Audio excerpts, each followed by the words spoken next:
L'information de 23 h sur RTI1. Madame, monsieur, bonsoir. Les titres sommaires de ce journal. La première dame a tout maudit. Le fonds FAFSI passe à 1,5 milliard de francs CFA dans la région du Bélier. Une enveloppe supplémentaire de 300 millions allouée pour récompenser le bon taux de remboursement enregistré par les bénéficiaires de ce fonds dans cette région. La promotion de la salubrité en milieu scolaire par la 29e édition de la Journée nationale de l'hygiène et de la salubrité sur le thème « Un cadre scolaire sain et sécurisé pour une école de qualité ».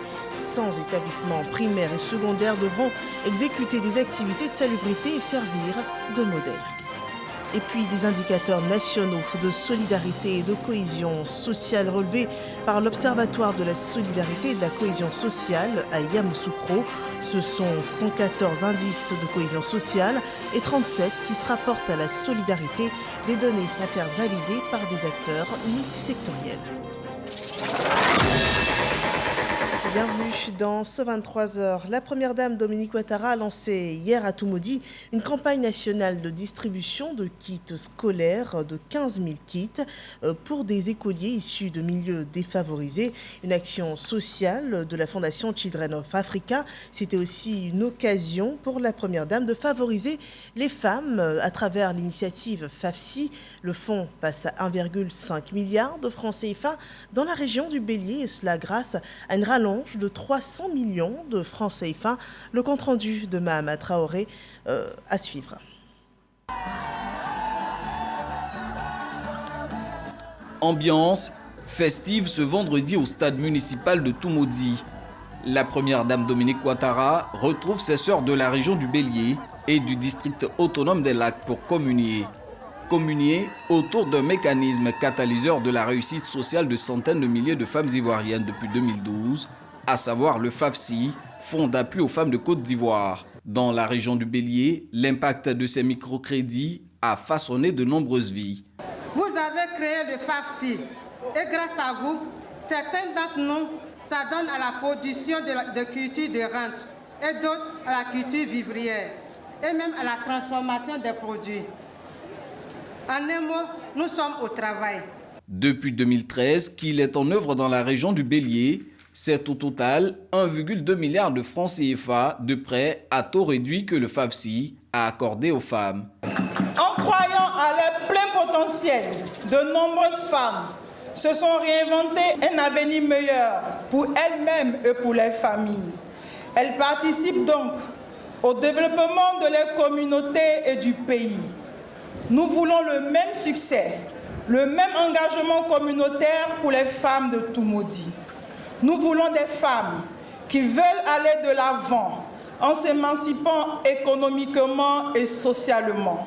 Les femmes de la région du Bélier empruntent et savent aussi restituer, avec un taux de remboursement de l'ordre de 97,40%, et au regard de la forte demande de nouvelles adhérentes, l'initiatrice du FAFSI fait cette annonce.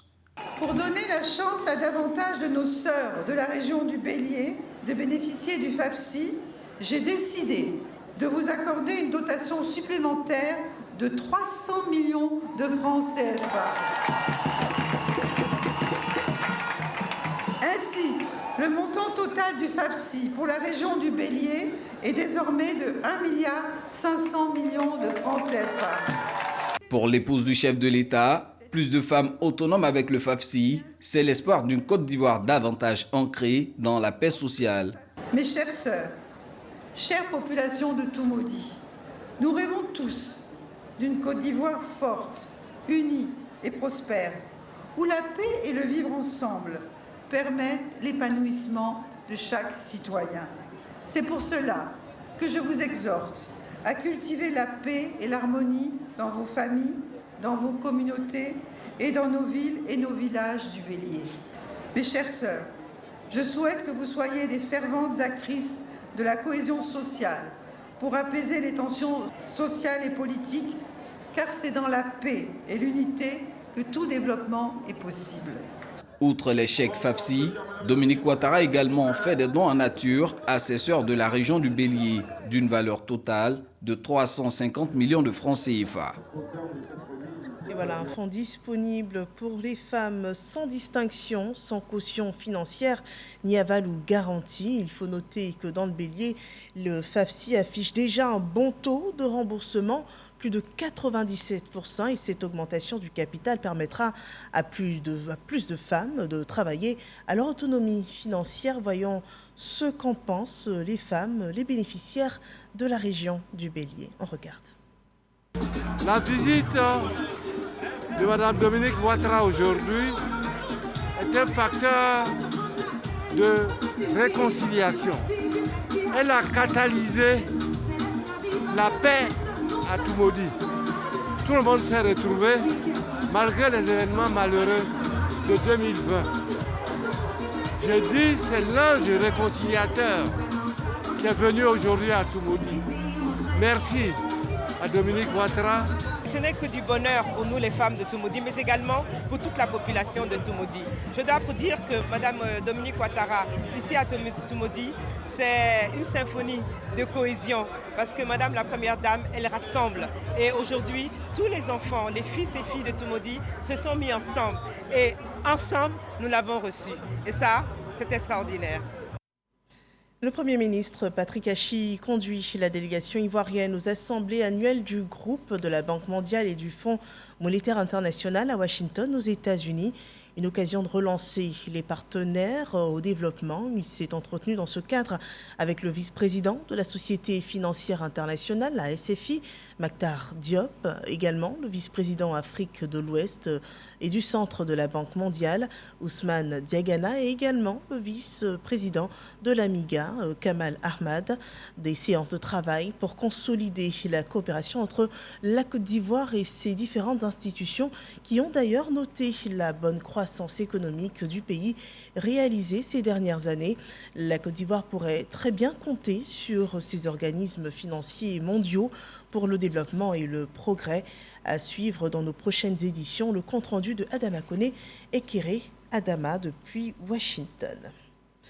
Du changement est à noter dans la méthode de travail du ministère des Affaires étrangères. Les directions centrales devront désormais chaque semaine présenter leurs différentes missions, leurs difficultés rencontrées et également leurs perspectives, des éléments essentiels à comptabiliser pour de meilleurs résultats. Le développement de Laure Goretti et Éric Goret. La ministre d'État, ministre des Affaires étrangères, en séance de travail avec ses collaborateurs. Il s'agit pour Kandia Camara de s'imprégner du quotidien des directions de son ministère en termes de difficultés et de perspectives dans l'accomplissement de leur mission.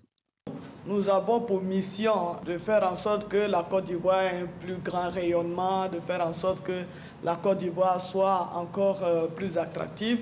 Il est important aussi que nous ayons, en tout cas notre vision aussi prospective au niveau du ministère, ce qui sera intégré dans cette grande vision prospective de la Côte d'Ivoire d'ici 2040.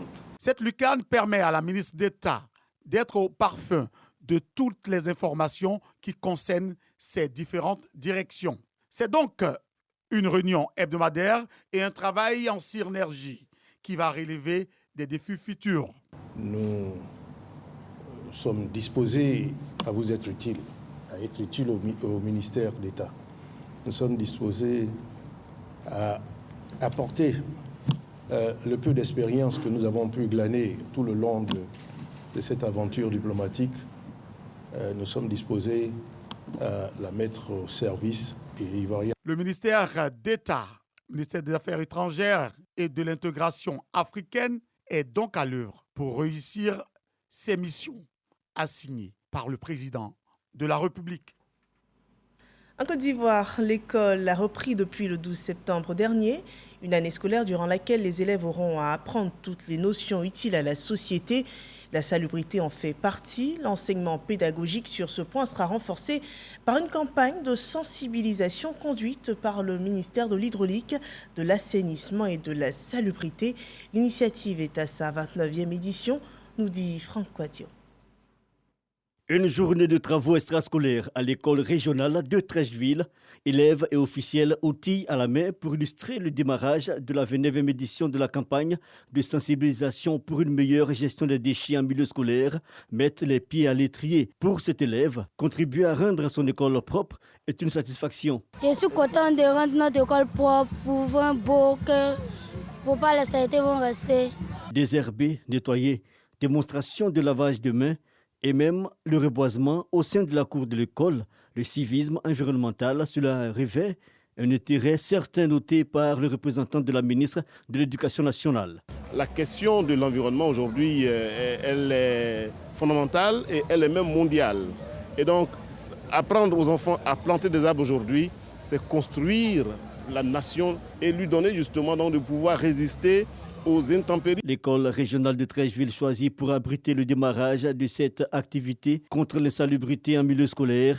L'établissement fait partie des 100 écoles sélectionnées en Côte d'Ivoire pour mener la campagne. L'Agence nationale de gestion des déchets ANAGED est la cheville ouvrière de l'activité. Le principe de ce projet est d'impliquer les élèves eux-mêmes dans la mise en œuvre d'activités de salubrité. Pour cette année, l'initiation au tri sélectif et à la valorisation des déchets vient s'ajouter aux activités. En d'autres termes, il s'agira d'améliorer le cadre existant. Fofana Bouaké, ministre de l'Assainissement et de la Salubrité, invite les élèves élites de demain à intégrer de façon durable dès l'enfance ces bonnes pratiques. Cette campagne de sensibilisation vise, au-delà du milieu scolaire, à inciter à un changement de comportement durable des populations à travers l'adoption de bonnes pratiques. Les enfants, les élèves, je compte sur vous. Il faut être propre. Pas seulement à l'école. Cadre scolaire sain et sécurisé pour une école de qualité. Le thème de cette 29e édition de la sensibilisation à l'hygiène et à la salubrité en milieu scolaire. L'enjeu est à terme de faire de la Côte d'Ivoire un pays modèle en matière de gestion des déchets dans les établissements scolaires. Et nous voyons à présent le point sur la situation du coronavirus en Côte d'Ivoire.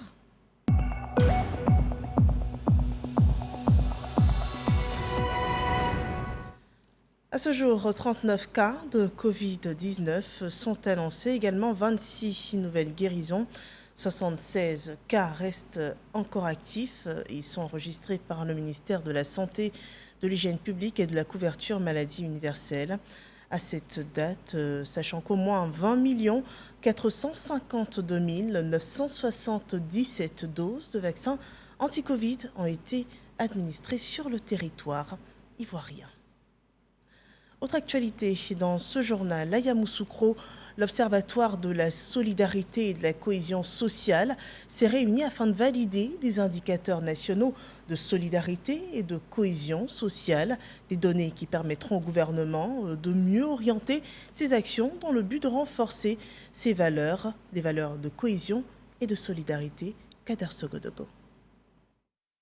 Le 12 juin 2019, le gouvernement ivoirien adoptait en Conseil des ministres les indicateurs de solidarité et de cohésion sociale. Il s'agit de 114 indicateurs de cohésion sociale et 37 indicateurs de solidarité, soit 151. C'est le fruit d'un travail acharné de l'Observatoire de la solidarité et de la cohésion sociale sous la houlette de Ibrahim Atiozon Koulibaly, son directeur général. Avec le renforcement du climat apaisé et le vivre ensemble dont les Ivoiriens font preuve, le temps est venu d'en tenir compte, d'où le besoin d'actualiser les indicateurs. Aujourd'hui, avec cette amélioration du contexte sociopolitique et économique, l'expérience de la pratique des indicateurs nationaux de solidarité et de cohésion sociale et l'avènement d'un nouveau plan national de développement 2021, l'actualisation des 10 indicateurs est apparue nécessaire. Cette actualisation permettra une évaluation plus adaptée de l'état de la solidarité et de la cohésion sociale dans les années à venir. Acteurs multisectoriels, organisations internationales et régionales, sociétés civiles nationales prennent part aux travaux de Yamoussoukro qui vont durer 3 jours. Dans l'actualité politique, une délégation du PPACI, le Parti des peuples africains de Côte d'Ivoire, a rencontré le ministre de l'Intérieur et de la Sécurité. Une rencontre sur l'entrée du parti de Laurent Gbagbo à la commission électorale indépendante, suivant le récit de Sidonie Davila. Le Parti des peuples africains, Côte d'Ivoire, PPACI, plaide son entrée à la commission électorale indépendante, CEI. Un plaidoyer porté au ministre de l'Intérieur et de la Sécurité, Bagondo Diomandé, par une délégation conduite par le professeur Georges Armand Ouignan. Après des échanges qui ont été très courtois, très fraternels, je voudrais le remercier. M. le ministre nous a rassurés. Il nous a rassurés qu'il n'en est rien. Il n'est pas question d'être exclu, d'être absent. Ce que je peux retenir, M. le ministre, c'est que le PPACI sera présent très bientôt à la commission centrale à CEI. Le PPACI, selon Georges Armand Ouignan, compte participer à toutes les étapes du processus électoral, y compris celle de la révision de la liste électorale qui démarre en novembre prochain. Et le RHDP travaille à son implantation dans les zones non encore touchées. Le représentant du parti à Botro, au Kofro-Souanou, sonne la mobilisation en vue de l'implantation de son parti dans cette localité. On voit cela dans ce reportage de Kwasio Kwame. Yao Kwasi Maurice, le tout nouveau secrétaire départemental du RHDP de Botro-Kofro-Souanou, face aux militants de sa formation politique, présente sa lettre d'investiture faisant de lui le premier responsable du rassemblement des oufouettistes pour la démocratie et la paix dans cette localité de la région de Bouaké. Au cours de cette rencontre avec la base, le porte-étendard du RHDP de Botro-Kofro-Souanou a montré les hommes et femmes qui vont l'accompagner dans sa tâche d'enracinement du parti dans le Satiklan. La mission à eux confiée sera de propager sur le terrain politique les idéaux du RHDP fondés sur la Côte d'Ivoire solidaire et le vivre ensemble. Il s'agit de mettre nos comités, nos secteurs en mission. La mission relative à la nouvelle restructuration, au recensement de nos militants, à l'encadrement de nos militants, aux actions que nous devons mener d'ici un an. D'ici 2023, nous allons aux élections. C'est maintenant qu'il faut se préparer et c'est ce que nous sommes en train de faire. En ligne de mire de cette mobilisation des troupes, les échéances électorales où le RHDP entend s'imposer. Dans la région du Poro, le jacide menace les productions de coton. L'insecte s'attaque aux plantations et crée la peur chez les acteurs de la filière coton pour la prochaine campagne. Nous en parlons dans ce reportage de Ami Sissoko. Ce coton, on devait le récolter dès la fin de ce mois d'octobre. Vous voyez, vous entendez le bruit des feuilles? Ce n'est pas du feu, mais c'est la maladie qui les a rendus comme ça. Lata, localité située à 14 km de Korogo. Chesana, cotonculteur, c'est l'inquiétude. Depuis l'apparition du jacide, un parasite ravageur, piqueur-suceur du cotonnier qui risque de lui faire perdre cette année toute sa production. Depuis que je fais le coton, ça vaut à peu près 20 ans. 20 ans. C'est la première fois que je vois ça. Tout est gâté. J'ai 5 hectares de l'autre côté. Ici, j'ai 1 hectare et demi. Donc, au total, ça peut à peu près 6 hectares et demi. Tout est gâté. Dans tout ce village, personne n'est épargné, y compris même les villages environnants. L'inquiétude est aussi grande chez Do, un autre cotonculteur. Moi, j'ai fait 8 hectares. Mais maintenant, le venin, lui, il gâtait tout pour moi. Pour cette année-là, moi je ne peux pas trouver 1 tonne. Les piqûres de jacide provoquent le jaunissement des feuilles et le dessèchement de la plante. L'on les localisait sur les plants de gombo et d'aubergine. Ils ont migré vers les cotonniers et résistent pour le moment à tout traitement de pesticides. On a approché l'encadreur, le conseiller agricole. Lui-même, il est venu sur le terrain. Il est venu voir le constat, vraiment, c'était devenu de plus en plus pire. Lui aussi, il a approché les hiérarchies. Ils sont venus faire une visite. Donc, actuellement, ils ont dit qu'ils vont nous faire un retour. Donc on est là, on attend. Nous sommes endettés. Lors de la campagne 2021-2022, la Côte d'Ivoire affichait plus de 539 000 tonnes de coton et devient ainsi le 3e pays africain producteur de coton après le Mali et le Bénin. Cette année, elle espérait atteindre une récolte de 580 000 tonnes de l'or blanc. Cette estimation appartient désormais au passé. Pour l'heure, les cotonculteurs attendent une solution rapide des autorités compétentes en vue de limiter les dégâts. Et l'actualité des médias, le Presse Club de l'UNJCI recevait le directeur général d'une entreprise de téléphonie en Côte d'Ivoire, Djibril Ouattara. Il s'exprimait sur le thème retenu pour cette conférence, l'évolution du secteur des télécommunications et perspectives, le développement de Jean-Marc Djadji. Plus d'une trentaine de journalistes, toutes presses confondues, au énième Presse Club de l'Union nationale des journalistes de Côte d'Ivoire, UNJCI. L'interlocuteur du jour, Djibril Ouattara, manager d'une structure majeure de la téléphonie mobile en Côte d'Ivoire. Cet ingénieur électromécanicien de formation a invité à se prononcer sur le thème « L'évolution du secteur des télécommunications et perspectives ». À ce sujet, il présente les acquis après plus d'une décennie de révolution dans ce domaine. Au deuxième trimestre 2022, le marché des télécoms en Côte d'Ivoire a généré plus de 200 milliards de francs CFA, 70 milliards de francs CFA en termes d'investissement et plus de 2900 emplois directs. Des chiffres en hausse selon l'ARTCI. Avec plus de 2020 localités déjà couvertes par la 4G dans le pays, la 5e génération des réseaux mobiles, 5G, se déploie déjà à partir d'une feuille de route depuis décembre 2021. La 4G, on est généralement autour de 25. On espère avec la 5G être à 500. Le service par Internet sans fil, de médias, sans la participation d'un opérateur de réseau et la filialisation sont entre autres des perspectives. Dans l'avenir, on va avoir des entités qui vont s'occuper des pylônes. On va avoir des entités indépendantes également qui vont s'occuper de la fibre, même de la fibre de l'opérateur. Des problématiques sur la vente en ligne, la promotion du genre, les remous dans le secteur du mobile money, ces derniers mois, ont notamment été évoqués. Au vu de ces cas comme la cybercriminalité, l'invité rassure. On a créé en Côte d'Ivoire ce qu'on appelle un hub d'expertise avec une bonne surveillance et une très grande vigilance.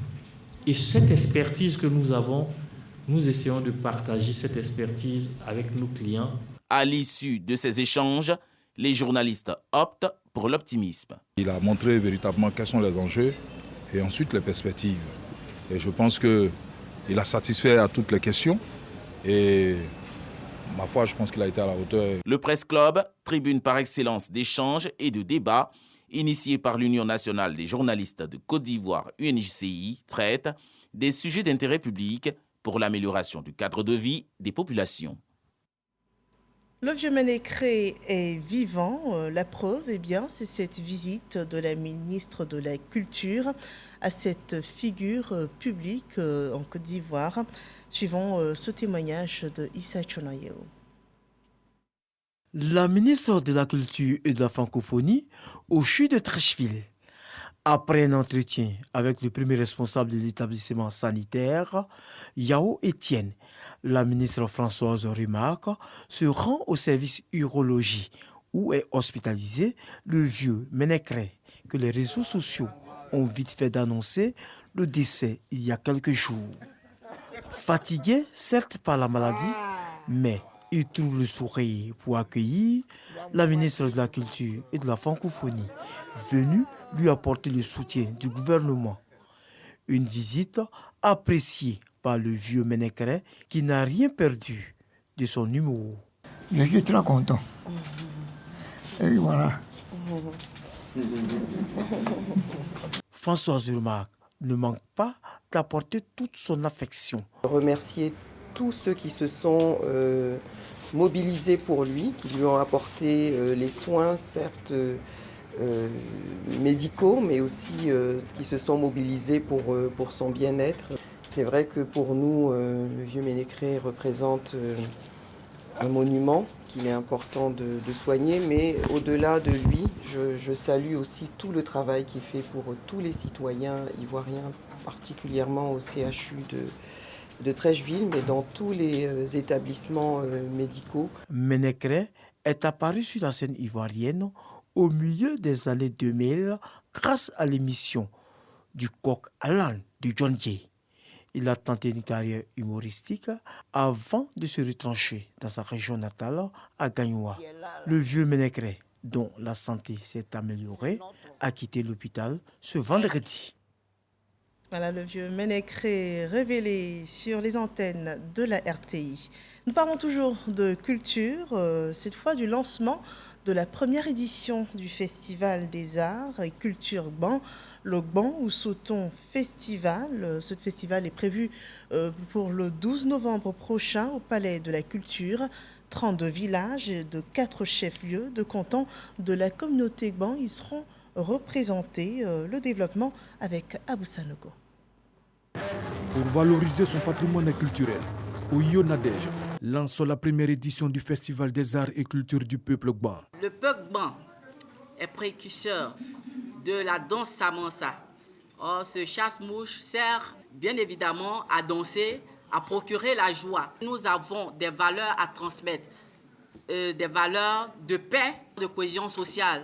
Nous voulons prendre notre bâton de pèlerin et pouvoir contribuer à tout ce qui est paix, culture, tourisme dans ce pays. Cette édition revêt un format inédit. C'est un événement riche à ne pas rater. C'est un événement qui ouvre sur tout ce qui est touristique, tout ce qui est culturel et aussi contribue au développement de notre pays. Il y aura des expositions, voilà, il y aura des objets d'art qui retracent l'histoire du peuple Gban.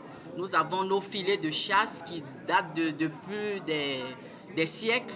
Le peuple Gban a une histoire, voilà, qui sera révélée autour d'un sketch. La première édition du Festival des Arts et Culture Gban va se dérouler le 12 novembre prochain à la salle Anoumabo du Palais de la Culture à Trècheville.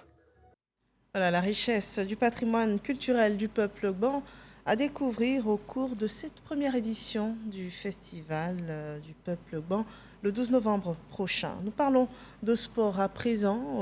Le secrétaire général de la Confédération africaine de football a effectué hier une visite de travail dans la commune de Marcory au siège du comité d'organisation de la CAN 2023. Le président du COCAN, François Albert Amichia, a réaffirmé la fierté de la Côte d'Ivoire d'accueillir cette messe du football africain. Le détail de cette visite avec Salif Ouattara et Samuel Mouetch. Accompagné du président de la Fédération ivoirienne de football, Idriss Diallo, et du ministre des Sports, Paulin-Claude Danho, le secrétaire général de la Confédération africaine de football, Véron Mosengo Omba, s'est rendu au siège du comité d'organisation de la CAN où les attendait François Albert Amichia. Objet de cette visite, prendre le pouls de l'organisation ivoirienne. Après les civilités, le patron du COCAN a fait le tour de la maison avec ses illustres invités. Moment de joie pour les jeunes chefs de projet déjà à l'œuvre pour la réussite de cette Coupe d'Afrique. Avant la photo de famille marquant la fin de cette visite, le président du COCAN a remis au secrétaire général de la CAF le cahier de charge de l'organisation ivoirienne. Moment choisi par Véron Mosengo pour annoncer la prochaine visite du président de la CAF, Patrice Motsepe, en terre ivoirienne. Ils sont invités au Caire. Caire, c'est la maison du football d'Afrique, maison du football africain. Donc ils vont venir au Caire pour qu'on puisse établir une sorte de feuille de route, comment on va travailler jusqu'en janvier 2024.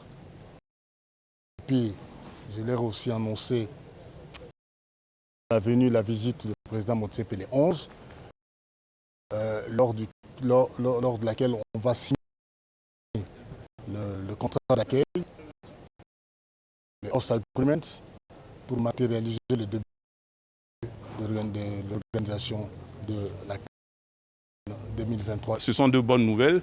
Je pense que les Ivoiriens doivent être rassurés que la Côte d'Ivoire organisera effectivement la CAN 2023. Avant de quitter ses hôtes, Véron Mosengo Omba les a rassurés que la CAF se réjouit de l'avancement des travaux de construction et de rénovation des infrastructures sportives et non sportives qui doivent abriter la CAN Côte d'Ivoire 2023 qui aura lieu au mois de janvier et février 2024. Dans l'actualité hors de chez nous, au Burkina Faso, les lignes bougent 2 semaines après le coup d'État qui a renversé le lieutenant-colonel Paul-Henri Sandaogo Damiba. Des assises ont permis d'adopter une nouvelle charte de la transition qui définit les principaux organes de cette période d'exception.